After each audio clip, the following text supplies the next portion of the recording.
Let's switch gears now and talk about the numbers when it comes to the coronavirus. As states are slowly starting to reopen, the New York Times found that roughly 25 million more people left their home each day, and people still, we know, need to exercise extreme caution when they do go out and about.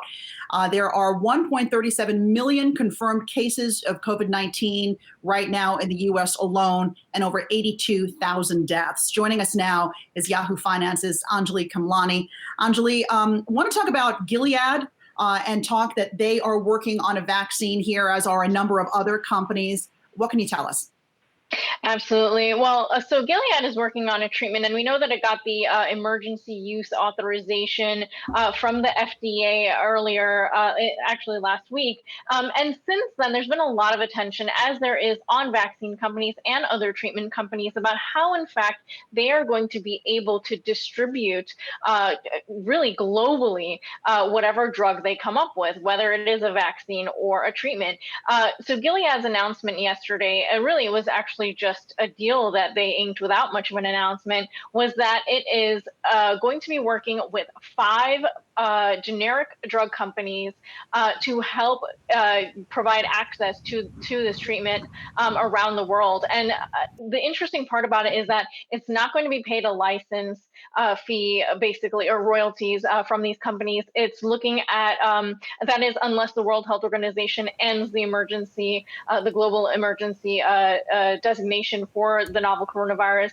Meanwhile, they're also looking at working with the Medicines Patent Pool, which is a UN-backed organization that also works on distribution. And so it's really interesting to see how this is all playing out, because there were discussions about, early on, whether or not Gilead was going to be restricted to only distributing in the US, or what that means for the unprecedented global demand. And we're looking at more than 7 billion people in need of whatever does get approved out there. So this is one step in that direction, Alexis. And Anjalee, Dr. Fauci, his comments yesterday during his testimony continue to be in focus here.